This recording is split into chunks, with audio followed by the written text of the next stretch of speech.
यहाँ प्रॉपर्टी 4 तक कर लिया था हम लोगों ने पैरेललोग्राम की प्रॉपर्टीज में, ठीक है। ये पैरेललोग्राम की क्या है, opposite sides are parallel, diagonals को कह नहीं सकते, इक्वल हो भी सकती है नहीं भी हो सकती है, लेकिन क्या होगा, बाइसेक्ट करेंगी। और अपोजिट एंगल्स जो होते हैं वो इक्वल होते हैं, और adjacent angle, same side angles 180 degree होते हैं। इतना पढ़ लिया था। कॉन्ग्रुएंसी के बारे में ये पढ़ लिया था कि ऑर्डर ऑफ कॉन्ग्रुएंसी क्या होता है।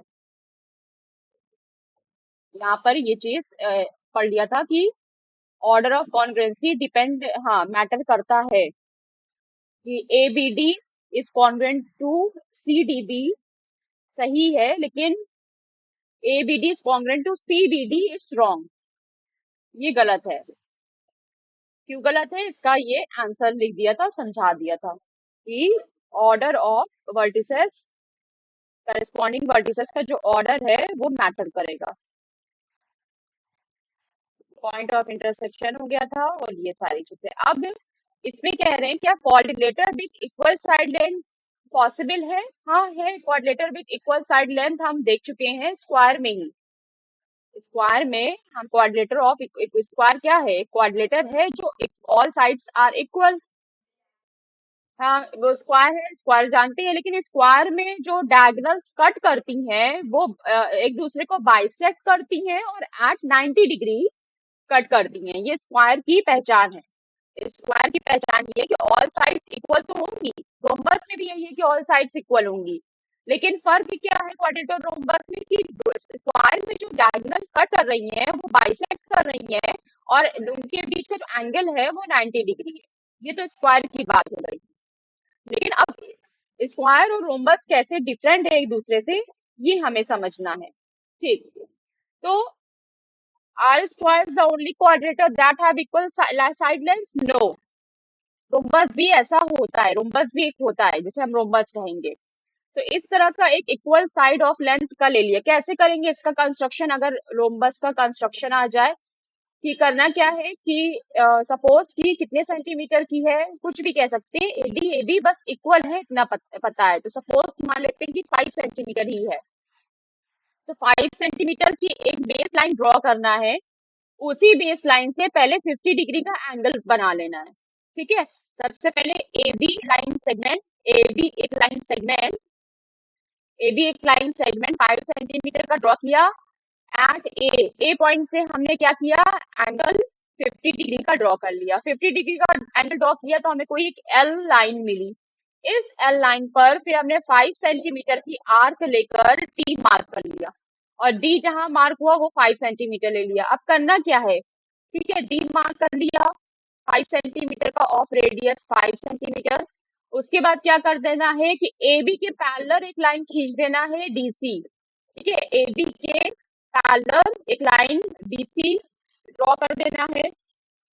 और फिर क्या करना है, सी और बी को मिला देना है, तो ऑफ कोर्स वो क्या हो जाएगा, मिल जाएगा, पैरेलल भी होगा एडी के। C join C and B, C point और बी पॉइंट जो मिलेगा उसको ज्वाइन कर देना। हम देखेंगे कि सी डी भी पैरेलल होगा एडी के, और इस तरह से हमें क्या मिल जाएगा, एक रोम्बस मिल जाएगा। तो अगर आपसे एग्जाम में कंस्ट्रक्शन आता है तो आप इस तरह से इसको ड्रॉ कर सकती हैं, ठीक है।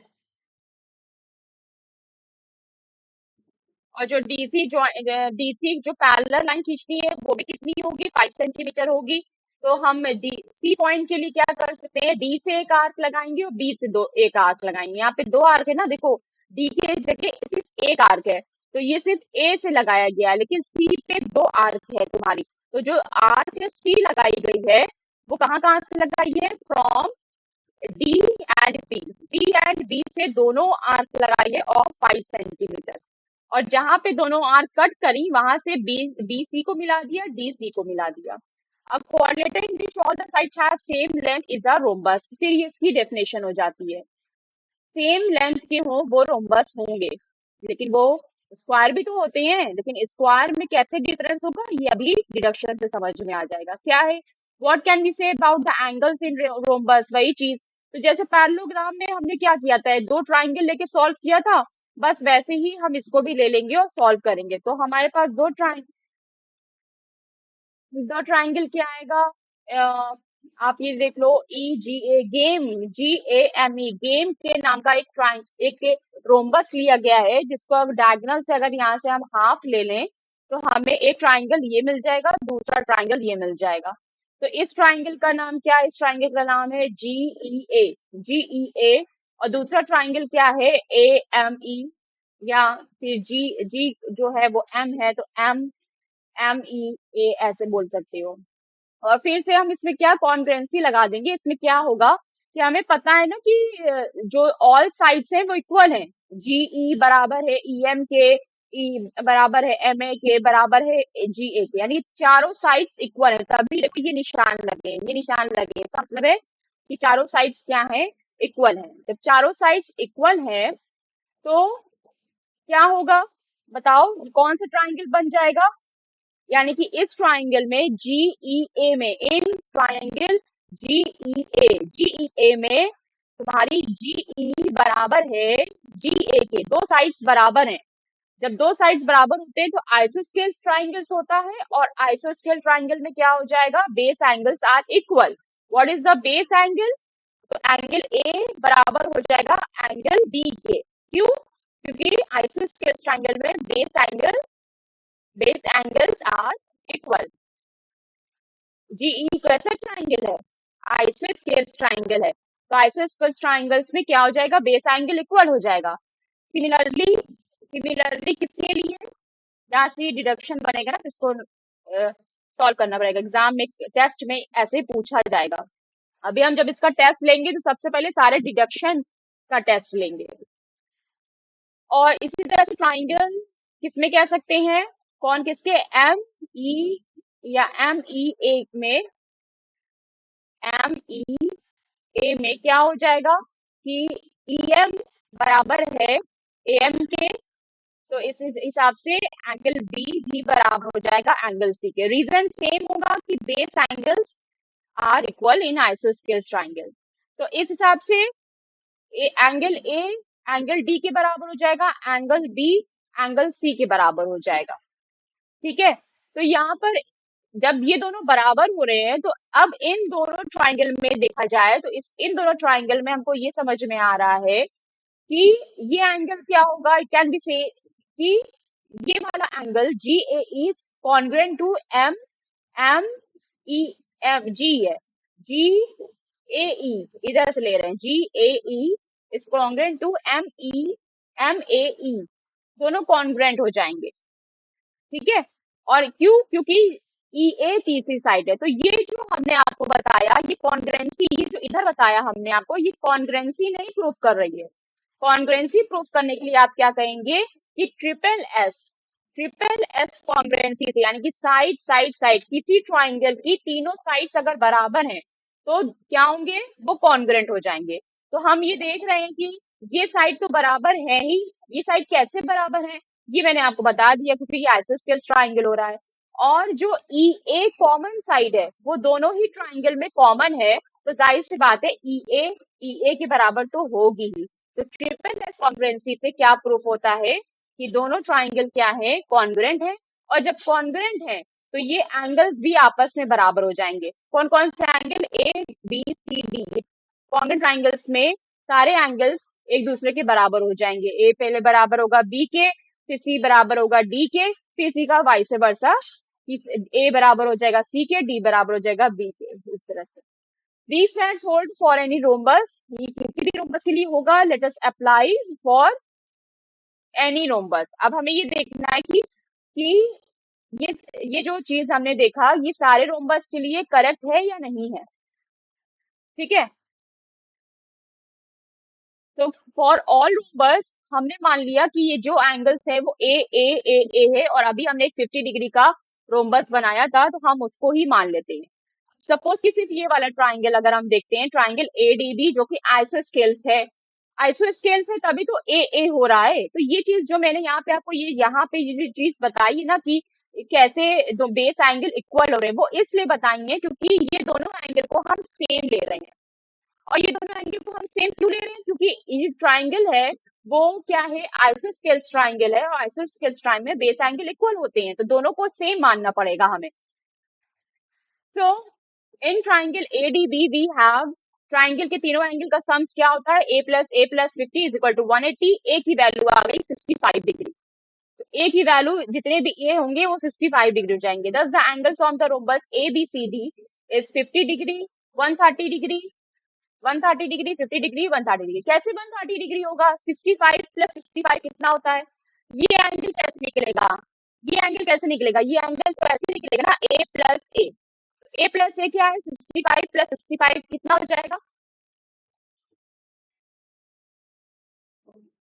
तो 130। तो ये दोनों एंगल यानी कि 130 डिग्री, 65 प्लस 65 130 डिग्री। और ये आधा एंगल ए है और ये आधा एंगल ए है, तो ये पूरा एंगल कितना होगा? दोनों को ज्वाइन कर दो, प्लस कर दो, तो 130। तो यही यही बात तो पैरेललोग्राम में हो रही थी ना, कि वर्टेक्स अपोजिट एंगल्स क्या हो रहे थे? इक्वल हो रहे थे। और यही बात रोम्बस के लिए हो रही है कि opposite angles are equal to each other. Okay. तो अगर हम एक 65 डिग्री का इस तरह से बनाए, तो ये इस तरह से बनेगा। ये दोनों एंगल इस तरह से रहेंगे और दोनों कंबाइन कर देंगे तो 130 आ जाएगा। ओके।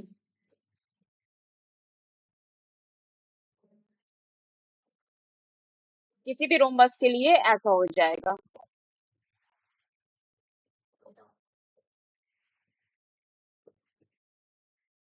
फिर यहाँ पे वेन डायग्राम बता रहे हैं, where will the set of square occurs in this diagram. Venn diagram ये इंपॉर्टेंट है, एनसीईआरटी में बताया, तो एग्जाम में पूछ सकते हैं कि क्या सारे एक रेक्टेंगल का वर्ड है, एक रोम्बस का वर्ड है, तो स्क्वायर कहाँ लाई कर रहा है?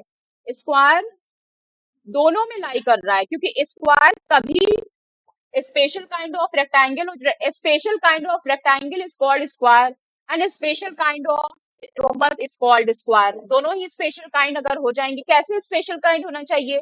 कि रेक्टेंगल की ऑल साइड्स इक्वल हो जाएं और बाइसेक्ट करें diagonals at 90 degree. Same thing happen with rhombus की, रोम्बस में तो ऑल साइड्स इक्वल होती हैं, लेकिन डायगोनल कैसे बाइसेक्ट कर रही है? डायगोनल अगर 90 डिग्री पे बाइसेक्ट करने लगे रोम्बस की, तो वो स्क्वायर बन जाएगा। तो ये सारे जो फैक्ट्स हैं वो एकदम क्लियर होने चाहिए। फिर अगर हम एक पैरेललोग्राम का वर्ड बनाए, पैरेललोग्राम का ग्रीन वर्ड है, तो उसमें कहाँ कौन लाई करेगा? तो बस इसी वाले को उठाकर इसके अंदर रख दिया गया है। तो देख लो कौन कहाँ है, मतलब स्क्वायर, रेक्टेंगल, रोम्बस सब स्पेशल काइंड ऑफ पैरेललोग्राम है, स्पेशल काइंड ऑफ पैरेललोग्राम हो रहे हैं। ठीक। तो ये तो यहाँ पे रोम्बस की प्रॉपर्टीज हो जाएंगी। All sides of rhombus are equal to each other. The opposite sides of rhombus are parallel होती है। In a rhombus the adjacent angles वही चीज, opposite angles equal होते हैं। Diagonals क्या rhombus bisect करती हैं? हाँ करती हैं। Diagonals और rhombus bisect its angles। किस किस एंगल पे करती हैं? अपने किसी एंगल पे करती हैं, यही चीज देखना है कि किस एंगल पे करती हैं। What now? What we can say about the diagonals formed by the rhombus at their point of intersection? तो पॉइंट ऑफ इंटरसेक्शन में अगर हम इस तरह का रोम्बस बनाया तो हमें पता है कि चारों साइड्स बराबर हैं, और चारों साइड्स जब फिर बाइसेक्ट कर रही हैं तो फिर ये क्या होगा? जी एम, अगर कोई भी डायगोनल लेंगे तो ये दोनों आपस में बराबर हो जाएंगी। ठीक है। In the rhombus game we have angle G E O, ये वाला ट्राइंगल आपका ले रहे हैं और फिर ये वाला ट्राइंगल ले रहे हैं, जैसे पिछली बार भी स्क्वायर रेक्टेंगल में करते चले आ रहे थे। तो इस हिसाब से ये पता चला कि जी ओ ई और एम ओ ई क्या हो जाएंगे? कॉन्ग्रुएंट हो जाएंगे। कैसे कॉन्ग्रुएंट हो जाएंगे? अपोजिट एंगल्स बराबर हैं, जी एंगल जी जो है, अपोजिट एंगल्स बराबर हो जाएंगे। और ये क्या है? ये दोनों साइड्स इक्वल है ना, ये ये तो ये दोनों साइड्स इक्वल्स है। As they add up to 180 degree, they should be 90 degree each. Diagonals of rhombus intersect each other at an angle of 90 degree. तो बेस एंगल अगर एडजेसेंट एंगल्स का एड अप करेंगे तो 190 डिग्री होगा। ये कब आएगा? जब ये साइड्स इक्वल हो। तो इसका मतलब है कि जो रोम्बस इंटरसेक्ट करता है वो भी 90 डिग्री पे करता है।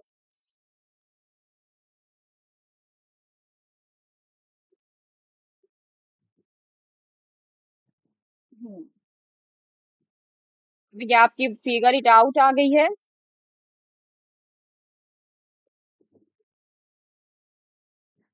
फिगर इट आउट में यहाँ पे आपको इसी में आपको यहाँ पे हिंट कर देते हैं, तो आप इसको सॉल्यूशन बना लीजिएगा।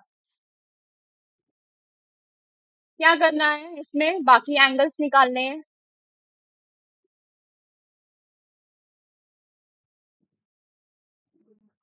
Find the remaining angles in the following quadrilaterals.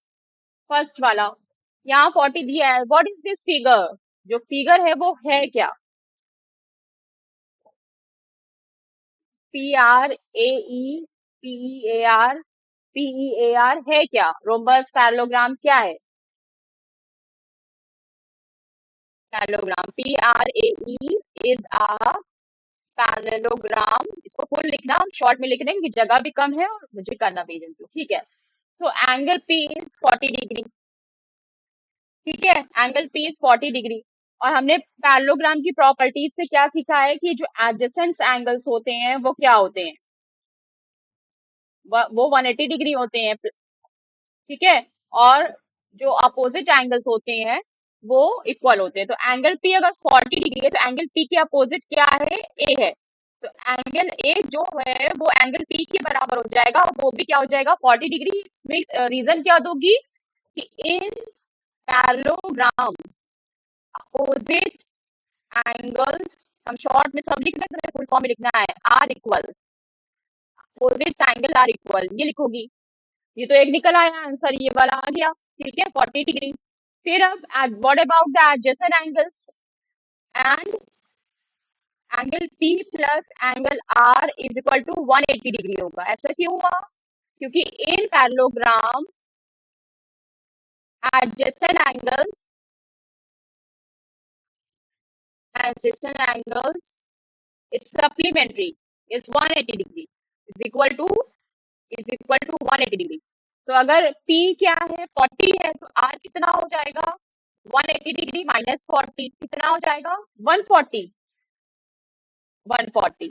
तो R भी क्या हो जाएगा? 140। और फिर से वही बात कि अपोजिट एंगल्स क्या होते हैं? बराबर होते हैं। तो एंगल R एंगल E के बराबर हो जाएगा, वो भी हो जाएगा 140 डिग्री। तो ये 140 डिग्री ये भी आ जाएगा। रीजन लिख देना सब में कि अपोजिट एंगल्स बराबर होते हैं। ये तुम्हारा हो गया, ठीक है। अब दूसरा देखो क्या है। आई थिंक ये कर लोगी, ये भी पैरेललोग्राम है, बिल्कुल इसी तरह से करना है। ट्राई करना। अपोजिट एंगल सी है तुम्हारा 110 ही हो जाएगा। रीजन लिख देना क्योंकि अपोजिट एंगल्स आर इक्वल। और एस और पी का सम करोगी तो बिल्कुल ऐसे ही हो जाएगा। जो एडजेसेंट एंगल्स हैं वो 180 डिग्री के बराबर होते हैं। तो आंसर करोगी तो तुम्हारा कितना? 70 आ जाएगा, ठीक है। तो ये इसको अपने से खुद से डू बाय योरसेल्फ, जैसे आपने फर्स्ट किया है वैसे ही ये वाला भी करना। थर्ड देख लीजिए, व्हाट इज थर्ड? अब देखो, इज द पैरेललोग्राम। देखो कैसे पहचानोगी, इसमें क्या था, ये पैरेलल का निशान होता है। ये जो एरोस बने हैं ना, ये एरोस किसके निशान होते हैं? पैरेलल का। कि ये जो साइड्स हैं ये वाली दो दो किसमें बना है? दो इसमें बना है, तो यानी कि ये दोनों पैरेलल हैं आपस में। यहाँ एक बना है, यहाँ एक बना है, तो यानी कि ये दोनों पैरेलल हैं आपस में। लेकिन थर्ड और फोर्थ में पैरेलल का निशान नहीं बना है, इक्वल का निशान बना है। ये जो निशान होता है ये निशान होता है इक्वल का। तो यानी कि एक किसमें किसमें बना है? चारों में बना है। इसका मतलब चारों साइड्स एक एक दूसरे के बराबर हैं, ठीक है। अगर हमें दिखाना होता कि सिर्फ, लेकिन रेक्टेंगल में हम लोग कैसे बनाते हैं? रेक्टेंगल में हम लोग कैसे बनाते हैं? ये इसके बराबर है, लेकिन ये वाली इसकी बराबर। हाँ हाँ, रेक्टेंगल में आमने सामने की अपोजिट साइड्स इक्वल होती है ना। तो एक एक किसमें बना है? सामने सामने। तो यानी कि ये इसके बराबर है, दो इसमें बना है, दो किसमें बना है? इसमें। तो ये दोनों बराबर है, ये इसके बराबर नहीं है। लेकिन इसमें सब में एक एक बना है, यानी कि चारों साइड बराबर है। तो जाहिर सी बात है थर्ड फोर्थ क्या है? दोनों रोम्बस है। तो इसमें किसकी प्रॉपर्टीज लगेंगी? रोम्बस की प्रॉपर्टीज लगेंगी। रोम्बस की भी प्रॉपर्टीज में अभी आपने देखा कि ये दोनों एंगल कितना होता है? हाफ होता है ना।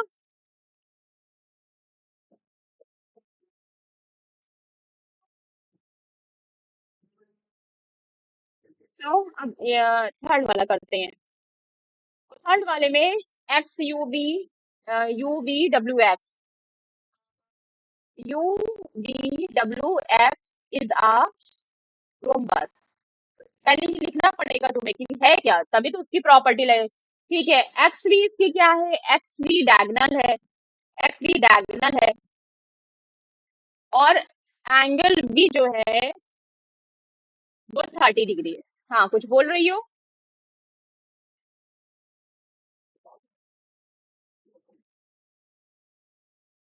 ट्राइंगल नहीं, बस ये इसमें रोम्बस में ही लिखेंगे। अब इसमें ट्राइ जब क्वेश्चन सॉल्व करेंगे ना, तब ट्राइंगल्स वगैरह नहीं बनाएंगे। जब डिडक्शन सॉल्व करते हैं, क्योंकि वहां पर हमारे पास प्रॉपर्टी है नहीं, प्रॉपर्टी हमें बनाना है, निकालना है, प्रूफ करना है, तब हम ट्राइंगल्स और बाकी शेप्स की हेल्प लेते हैं, कॉन्ग्रुएंसी की हेल्प लेते हैं। लेकिन जब हमारे पास प्रॉपर्टी आ गई है ना, तो अब हम ट्राइंगल की प्रॉपर्टी कॉन्ग्रुएंसी नहीं प्रूफ करेंगे, हम डायरेक्ट प्रॉपर्टी का यूज करेंगे। कौन सी प्रॉपर्टी है? कि डायगोनल एंगल को बाइसेक्ट करती है। जब बाइसेक्ट करती है, तो दिस एंगल, एंगल वी, ये पूरा ये तो ट्राइंगल में भी है ना। एंगल वी 30 डिग्री किसमें है? In triangle X U V, triangle X U V में है। तो प्रॉपर्टी क्या लगेगी? A diagonal of rhombus bisect the angles, a diagonal of rhombus bisect the angles. जो रोम्बस की डायगोनल होती है, सो देयरफॉर जो डायगोनल की रोम्बस रोम्बस की डायगोनल ऑफ रोम्बस बाइसेक्ट करती है एंगल को। जब बाइसेक्ट का मतलब होता है इक्वली हाफ डिवाइड, बाइसेक्ट का मतलब होता है इक्वली हाफ डिवाइड करती है। तो जो फुल एंगल बी है, यानी कि रोम्बस का जो एंगल बी है, that is called X U V भी कहा जाएगा उसको, लेकिन फुल एंगल बी वो क्या हो जाएगा? इसका डबल हो जाएगा, यानी कि 30 + 30 यानी कि 60 हो जाएगा। ओके, तो और फिर हमने क्या पढ़ा था? ये एक चीज निकल आई। दूसरी चीज, अब एंगल एक्स एंगल बी के बराबर हो जाएगा, क्यों? वो भी 60 डिग्री हो जाएगा, क्यों? क्योंकि रोम्बस में, in rhombus opposite angle are equal, in rhombus opposite angles are equal, opposite angles equal होते हैं, तो लो ये भी बराबर हो जाएगा। तो हमारा देखो, अब ये भी निकल आया, ये भी निकल आया, ठीक है, ये भी 60 हो गया। अब यहाँ पे तुम ट्राइंगल की प्रॉपर्टी लगा के भी निकाल सकती हो। देखो, कोई भी प्रॉपर्टी लगा के निकाल सकती हो। तुम्हारा ये वाला एंगल, पूरा एंगल 60 डिग्री है, पूरा 60 है, आधा आधा कितना होगा? आधा 30 होगा, आधा 30 होगा, होगा ना? ये भी 30 होगा, ये भी 30 होगा, दोनों ही 30 होगा। जब दोनों 30 होगा, तो तुमको ये 30 पता है, ये 30 पता है, तो क्या ट्राइंगल में ये एंगल नहीं निकाल सकते? तो अब तुम ट्राइंगल की भी प्रॉपर्टी लगा के भी निकाल सकती हो कि 180 में से 60 माइनस कर दो, और चाहो तो क्या एडजेसेंट एंगल प्रॉपर्टी भी लगा सकती हो। तो अब हम क्या करेंगे? एंगल यू क्या होगा तुम्हारा? एंगल यू को लिखोगी कि 180 डिग्री में से माइनस कर देंगे 60, तो ये तुम्हारा 120 आ जाएगा। In sum of all the angles of triangles 120 degree. तो अब इसके लिए हमने यहाँ पे ट्राइंगल यूज किया। लो, तुम्हारा सारा आंसर आ गया। फिर डब्ल्यू भी इसी के बराबर हो जाएगा ना। जो एंगल यू है, एंगल यू के बराबर क्या हो जाएगा? एंगल डब्ल्यू भी बराबर हो जाएगा, क्योंकि अपोजिट एंगल्स क्या होते हैं? रोम्बस के इक्वल होते हैं आपस। ठीक, कोई प्रॉब्लम समझ में आ गया? अपोजिट एंगल्स आर इक्वल, ठीक। और सेम इसी तरह से मैं भी यही कहूंगी कि ये खुद अपने से कर लो, ठीक है? बिल्कुल सेम है, बिल्कुल सेम ना, बिल्कुल सेम, सब कुछ बिल्कुल वैसे ही करना है, बस यहाँ पे 30 था, यहाँ पे 20 है, पूरा सब कुछ वही है। ठीक, 20 20 + 40 हो जाएगा। देखो, हम ऐसे ही बता दे रहे हैं, ये पूरा 40 हो जाएगा। फिर इसी तरह से ये दोनों बराबर होंगे, तो ये भी 40 हो जाएगा, मतलब 20 + 20 हो जाएगा। और फिर 180 में से 40 माइनस करोगे तो 40 आ जाएगा। तो ये वाला भी एंगल तो तुम्हारा 40 ना, मुंह जबान नहीं कर दिया, मुंह जबानी हो गया, लिखने की जरूरत ही नहीं है, लेकिन तुमको पूरा लिख कर सॉल्व करके बताना है। ठीक है, आइए क्वेश्चन नंबर 2 पर देखिए। Using the diagonal properties, construct a parallelogram whose diagonals are of length 7 cm, 5 cm and intersect an angle of 140 degree. Same question deduction में करा चुके हैं ना, कि कंस्ट्रक्शन ऑफ पैरेललोग्राम कैसे करना है। सबसे पहले हम एंगल बनाएंगे, हमको कितने, यूजिंग द डायगोनल प्रॉपर्टीज, इसको लेके कोई टेंशन लेना ही नहीं कि डायगोनल प्रॉपर्टीज क्या है, कैसे बनाना है। क्या बनाने को कह रहे हैं, बस जैसे कंस्ट्रक्शन बताया है वैसे कंस्ट्रक्शन कर लो। Consider a parallelogram whose diagonals are of length 7 centimetre and 5 centimetre. ये क्या दिया है, diagonals दिया है। diagonals की लेंथ दिया है आपको 7 centimetre and 5 centimetre and intersect an angle of 140 degree. तो कुछ ऐसा बनेगा कि diagonals रहेंगी, diagonals के बीच का एंगल हमें 140 कुछ लेना पड़ेगा और फिर इसको पैरेललोग्राम की तरह इससे मिलाएंगे। यही कुछ ऐसा रफ है, रफ स्केच में जो बनाया है ऐसे कुछ बनेगा। तो देख लो कैसे क्या क्या करेंगे। यहाँ पर बनाते हैं, इधर बना लेते हैं क्वेश्चन नंबर 2 का। तो सबसे पहले क्या करेंगे, सबसे पहले हम दो लाइन इंटरसेक्ट करेंगे, ठीक है, और उसके बीच में एक एंगल बनाएंगे। जैसे कि हमने एक एक लाइन ये ले लिया, एक लाइन कुछ ये है, एक लाइन आपकी ये जा रही है, इसको आप कह दीजिए ए बी। ए बी को आपने 7 सेंटीमीटर ले लिया। ए बी कितना है, draw A B is equal to 7 centimetre. Draw A B 7 centimetre, ये आपका स्टेप 1 हो गया।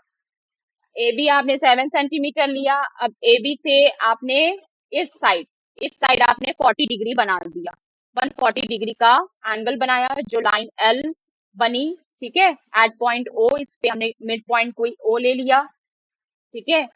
एक एक and intersecting point,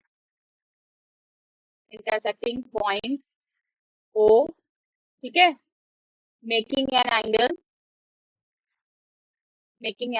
angle, 140 degree, जैसे आपको रेक्टेंगल बताया था। यहाँ से हमने एक रेक्टेंगल एक बनाया, ये आपका लाइन एल है, आगे तक यहाँ पे लाइन सेगमेंट हो जाएगा, ठीक है। अब आप क्या करेंगी, अब आपको 5 सेंटीमीटर बनाना है ना, तो इस लाइन को इंटरसेक्शन से क्या करेंगी, मार्क करेंगी 5 सेंटीमीटर। 5 ओ क्या करते हैं, बाइसेक्ट कर रहा है, तो इसका मतलब 5 सेंटीमीटर एल जो है वो bisect bisect L, line L को बाइसेक्ट करना है सच दैट। कैसे बाइसेक्ट करना है कि अगर हमने इसको ए बी लिया है तो इसको सी डी लेना होगा कि O C is equal to O D हो जाए। अब सी डी कहाँ आएगा, सी पॉइंट कहीं यहाँ पर आएगा। तो 5 का आधा क्या होता है, 5 को अगर 2 से डिवाइड करोगी तो कितना आएगा, 3.5 सेंटीमीटर आएगा।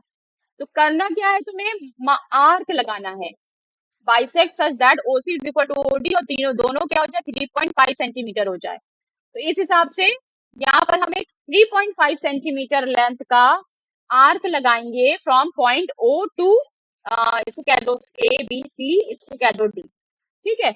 तो हमको क्या मिल जाएगा, हमको लाइन एल पर एक पॉइंट सी मिल जाएगा, एक पॉइंट डी मिल जाएगा। अब हमें क्या करना है, अब जाहिर सी बात है O A is equal to O B तो होगा, वो चीज हमने पहले ही कर दिया। तो क्योंकि 7 को कैसे डिवाइड करेंगे, 7 को अगर 2 से डिवाइड करेंगे तो कितना आ जाएगा, 2 2 जा 4, नहीं ये 2.5 आएगा, 2.5 और ये 3.5 आएगा, तो ये 2.5 ही हो जाएगा। अब क्या किया, अब इसको ए सी डी डी को ज्वाइन कर देंगे और ओ बी और एडी को ज्वाइन कर देंगे।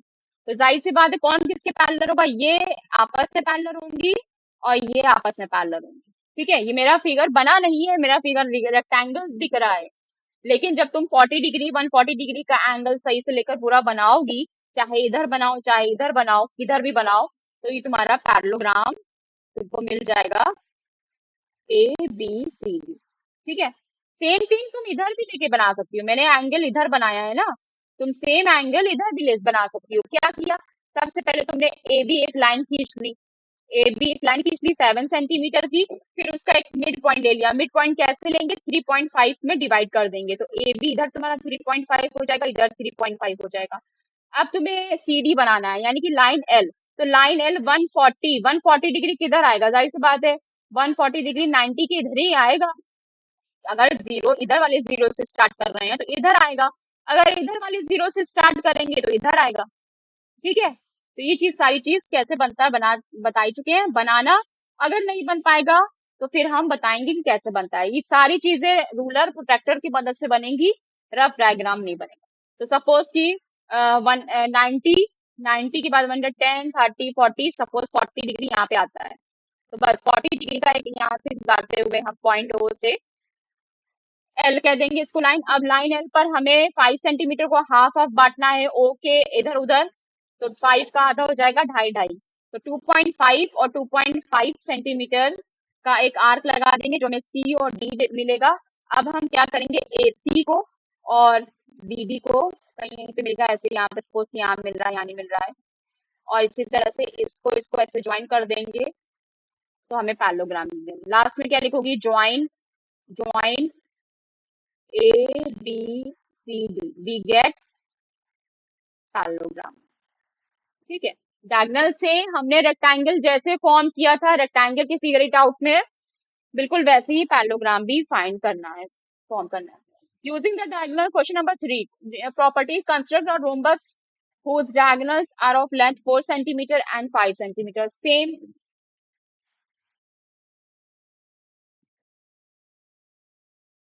ठीक है, परपेंडिकुलर ड्रॉ करती है, परपेंडिकुलर ड्रॉ करना होगा, कैसे करेंगे, क्वेश्चन नंबर 3 रोम्बस के लिए।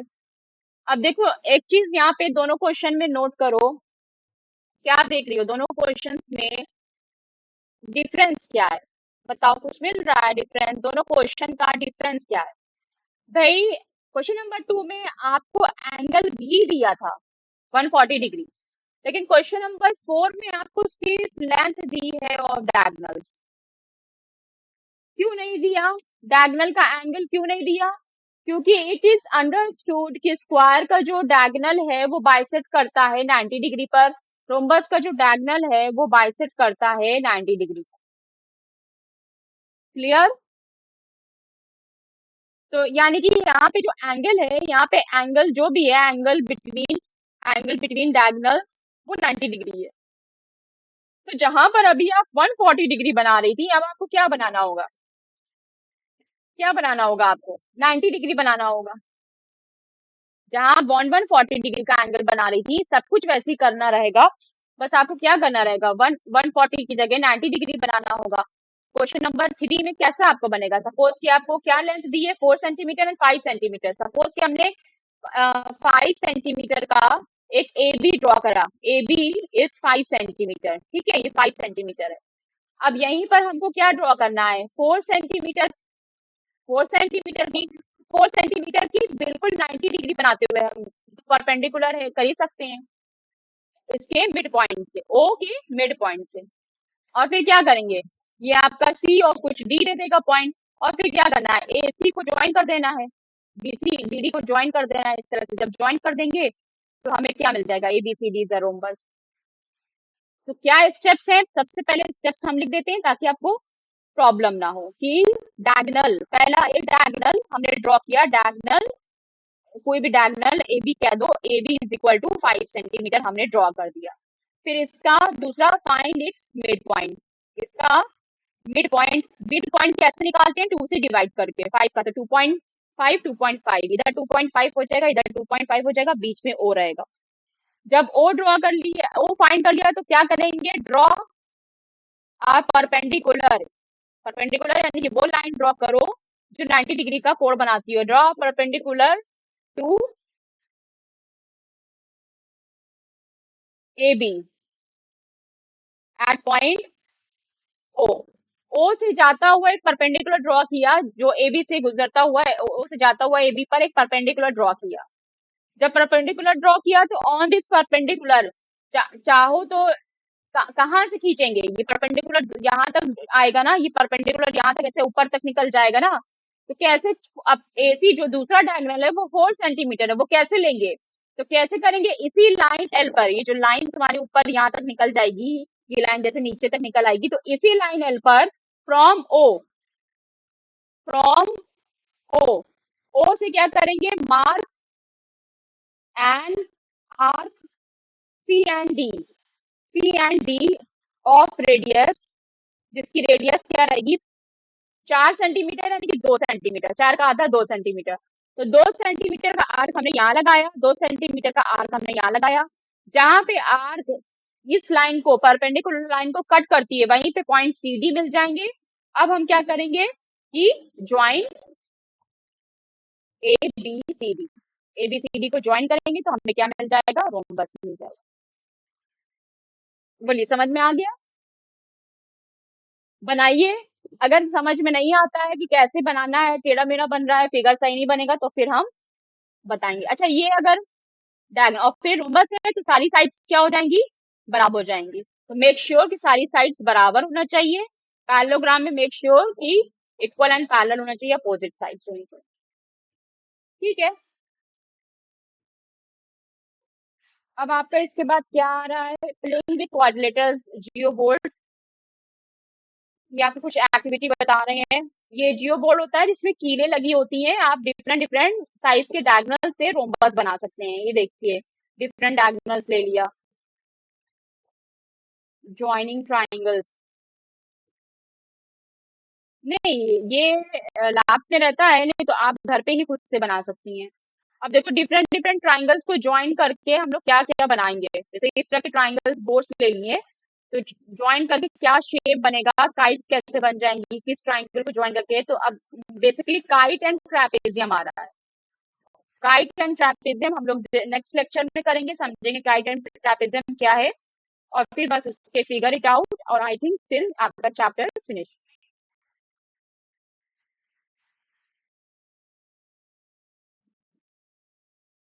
फिगर इट आउट है अभी, और क्या है इसमें।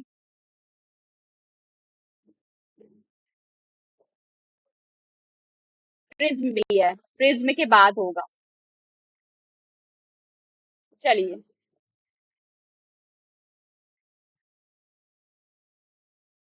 इतना होमवर्क करके सबमिट करिए शाम तक। यस।